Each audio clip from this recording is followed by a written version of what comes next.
ನಮ್ಮ ಚಾಮರಾಜನಗರ ಲೋಕಸಭೆ ಚುನಾವಣೆ ಅಭ್ಯರ್ಥಿಗಳಂತ ಸುನಿಲ್ ಬೋಸ್ ಅವರಿಗೆ ಹೃತ್ಪೂರ್ವಕ ವೈಯಕ್ತಿಕವಾಗಿ ಅಭಿನಂದನೆಗಳನ್ನು ಸಲ್ಲಿಸೋಕ್ಕೆ ಇಷ್ಟಪಡ್ತೀನಿ.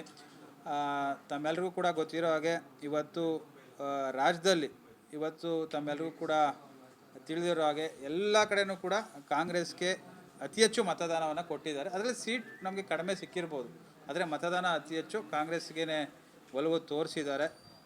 ಅದರಿಂದ ಮುಂದಿನ ದಿನಗಳಲ್ಲಿ ತಾಲೂಕಿನ ಒಂದು ಅಭಿವೃದ್ಧಿ, ಕ್ಷೇತ್ರಕ್ಕೆ ಹೆಚ್ಚಿನ ರೀತಿ ಅನುದಾನವನ್ನು ತಂದು ಕೆಲಸ ಕಾರ್ಯಗಳನ್ನ ಮಾಡ್ತಕ್ಕಂಥ ಪ್ರಯತ್ನವನ್ನು ನಾನು ಮಾಡ್ತೀನಿ. ಸರ್, ಇವಾಗ ಮಳೆ ಹಾನಿಯಿಂದಾಗಿ ಕೆಲವೊಂದು ಕೋಟೆ ಕ್ಷೇತ್ರದ ಕೆಲವು ಗ್ರಾಮಗಳು ಹಾನಿಗೊಳಗಾಗಿದೆ. ಈಗ ಆಲ್ರೆಡಿ ಟೌನ್ ಲಿಮಿಟಲ್ಲಿ ವಿಸಿಟ್ ಮಾಡಿದ್ದೀನಿ.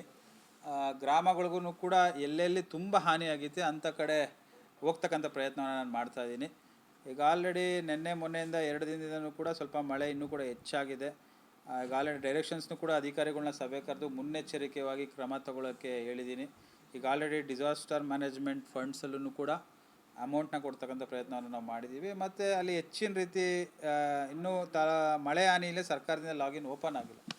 ಅದನ್ನು ಮಾನ್ಯ ಮುಖ್ಯಮಂತ್ರಿ ಸಿದ್ದರಾಮಯ್ಯ ಸಾಹೇಬ್ರಿಗೆ ಗಮನ ತಂದು, ಅಧಿಕಾರಿಗಳನ್ನ ಗಮನಕ್ಕೆ ತಂದು ಏನೇನು ವ್ಯಾಪ್ತಿಯಲ್ಲಿ ಹಾನಿಯಾಗಿದೆ ಅದಕ್ಕೆ ಸರ್ಕಾರದಿಂದ ಪರಿಹಾರ ಒದಗಿಸ್ತಕ್ಕಂಥ ಕೆಲಸವನ್ನು ನಾನು ಮಾಡ್ತೀನಿ. ಕಬಿನಿ ಅಣೆಕಟ್ಟೆ 50 ವರ್ಷ ಆಗಿದೆ. ಫೈನಲಿ ಕೊಡೋ ಕನೆಕ್ಟ್ ಯಾವುದೇ ಕಾರ್ಯಕ್ರಮ ಆಗಿಲ್ಲ. ಮುಂದಿನ ದಿನಗಳಲ್ಲಿ ಕಾರ್ಯಕ್ರಮ ಮಾಡ್ತೀರಾ ಸರ್? ಈಗ ನಮಗೆ ಮೊದಲನೇದಾಗಿ ಡ್ಯಾಮ್ ತುಂಬಬೇಕಾಗ್ತದೆ. ಪ್ರತಿ ವರ್ಷ ನನಗೊಂದು ಅವಕಾಶ ಸಿಗೋದು, ಯಾವುದೇ ಸರ್ಕಾರಗಳಿರಲಿ, ಮುಖ್ಯಮಂತ್ರಿಗಳು ಬಂದು ಬಾಗಿನ ಅರ್ಪಿಸ್ತಕ್ಕಂಥ ಕಾರ್ಯಕ್ರಮಗಳು ಅದು ಒಂದು ಸಾಂಪ್ರದಾಯಿಕವಾಗಿ ಹಿಂದೆಯಿಂದನೂ ಕೂಡ ನಡ್ಕೊಂಡು ಬಂದಿದೆ. ಆದರೆ ಈ ಸತಿ ನಮ್ಮ ಜಿಲ್ಲೆಯವರೇ, ನಮ್ಮ ಮುಖ್ಯಮಂತ್ರಿಗಳೇ ಬಂದು ಬಾಗಿನ ಅರ್ಪಿಸ್ತಕ್ಕಂಥ ಕಾರ್ಯಕ್ರಮ ಸಿಗ್ತಾ ಇದೆ. ಅವ್ರನ್ನ ಜೊತೆ ನೇತೃತ್ವದಲ್ಲಿ ಆ ಒಂದು ಕಾರ್ಯಕ್ರಮ ಮಾಡಬೇಕು. 50 ವರ್ಷ ಪೂರೈಸಿದೆ. ಅದು ಮುಂದ್ಗಡೆನೂ ಕೂಡ ಬೃಂದಾವನ್ ಗಾರ್ಡನ್ ಆಗಬೇಕು ಅಂತಲೂ ಕೂಡ ಅನೇಕ ಸಂದರ್ಭದಲ್ಲಿ ಬಜೆಟಲ್ಲೂ ಕೂಡ ಅಲೋಕೇಶನ್ ಆಗಿದೆ. 2016ರಿಂದನೂ ಕೂಡ ಅದು ಅಲೋಕೇಶನ್ ಆಗಿ ಬರ್ತಾ ಇದೆ. ಅದರ ಮುಂದಿನ ದಿನಗಳಲ್ಲಿ 50 ವರ್ಷದ ಜೊತೆಗೆ ಆ ಗಾರ್ಡನ್ನ ಉದ್ಘಾಟನೆ ಮಾಡಿಸ್ತಕ್ಕಂಥ ಪ್ರಯತ್ನವನ್ನು ನಾನು ಮಾಡ್ತೀನಿ. ಸರ್, ಇವಾಗ ಚರ್ಚೆ ಶುರುವಾಗಿದೆ, ಸಚಿವ ಸಂಪುಟ ಮರು ರಚನೆ ಆಗುತ್ತೆ ಅಂತ. ಏನಾದರೂ ನೀವು ಕೂಡ ಸಚಿವರ ರೈಸ್ನಲ್ಲಿ? ಖಂಡಿತವಾಗ್ಲೂ ಆ ರೈಸಲ್ಲಿ ನಾನಿಲ್ಲ. ಯಾಕಂದರೆ ತಮ್ಮೆಲ್ಲರಿಗೂ ಕೂಡ ಗೊತ್ತಿರೋ ಹಾಗೆ ನಮ್ಮ ಜಿಲ್ಲೆಯವರೇ ಮುಖ್ಯಮಂತ್ರಿಗಳು, ಜೊತೆಗೆ ಮಾದೇವಪ್ಪ ಸಾಹೇಬ್ರೆ ಜಿಲ್ಲಾ ಉಸ್ತುವಾರಿ ಸಚಿವರು, ಜೊತೆಗೆ ವೆಂಕಟೇಶಣ್ಣ ಅವರು, ಭಾಳಷ್ಟು ಸಮಾಜದಲ್ಲೂ ಕೂಡ ಸೀನಿಯರ್ಸ್ ಇದ್ದಾರೆ. ಆದ್ದರಿಂದ ನಾನು ಯಾವುದೇ ರೀತಿಯ ರೇಸಲ್ಲಿಲ್ಲ. ಇದರಲ್ಲಿ ನಮ್ಮ ಏನು ನಾಗೇಂದ್ರಣ್ಣವರು ರಾಜೀನಾಮೆ ಕೊಟ್ಟಿದ್ದಾರೆ.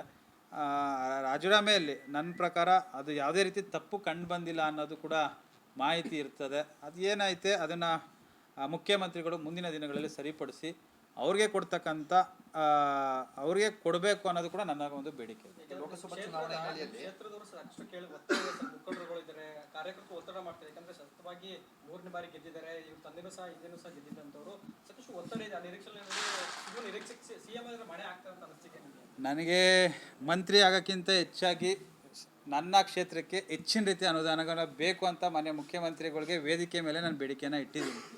ನನಗೆ ನನ್ನ ಕ್ಷೇತ್ರದಲ್ಲಿ ಅತ್ಯಂತ ಹಿಂದುಳಿದ ತಾಲೂಕು ಏನು ಇದೆ, ಆ ಹಿಂದುಳಿದ ತಾಲೂಕನ್ನ ಒಂದು ಅಭಿವೃದ್ಧಿ ಪಡಿಸ್ಬೇಕು ಅನ್ನೋ ಆಸೆ ಬಿಟ್ಟರೆ ನನಗೆ ಮಂತ್ರಿ ಆಗಬೇಕು ಅನ್ನೋ ಒಂದು ಆಕಾಂಕ್ಷೆ ಸ್ವಲ್ಪ ದೂರ ಇದೆ. ಯಾಕಂದರೆ ಈಗಲೇ ಜವಾಬ್ದಾರಿಗಳು ಹೆಚ್ಚಿನ ರೀತಿ, ಈಗ ಅಧ್ಯಕ್ಷ ಸ್ಥಾನಮಾನ ಕೊಟ್ಟಿದ್ದಾರೆ, ನಿಗಮದ ಅಧ್ಯಕ್ಷರು ಮಾಡಿದ್ದಾರೆ. ಈ ಅಧ್ಯಕ್ಷ ಸ್ಥಾನದಲ್ಲಿ ನಾವು ಯಾವ ರೀತಿ ನಿಭಾಯಿಸ್ತೀವಿ ಅದ್ರ ಮೇಲೆ ಜನಗಳ ಆಸೆ ಇದೆ. ಖಂಡಿತವಾಗ್ಲೂ ಅವರ ಒಂದು ಆಸೆಯಂತೆ ಅವ್ರು ಮಂತ್ರಿ ಆಗಬೇಕು ಅನ್ನೋ ಒಂದು ಆಸೆಯನ್ನು ನಮ್ಮ ತಾಲೂಕಿನ ಜನತೆ, ಜಿಲ್ಲೆಯಲ್ಲೂ ಕೂಡ ಎಲ್ಲ ಮುಖಂಡರು ಕೂಡ ಆಸೆ ಪಟ್ಟಿದ್ದಾರೆ. ಅವ್ರು ಏನು ಆಸೆ ಪಟ್ಟಿದ್ದಾರೆ ಅವ್ರಿಗೆ ನಾನು ಧನ್ಯವಾದಗಳನ್ನ ತಿಳಿಸೋಕೆ ಇಷ್ಟಪಡ್ತೀನಿ. ಮುಂದಿನ ದಿನಗಳಲ್ಲಿ ಆ ರೀತಿ ಅವಕಾಶವನ್ನು ಸಿಕ್ಕದೆ ಖಂಡಿತವಾಗ್ಲೂ ನಾನು ಕೆಲಸವನ್ನು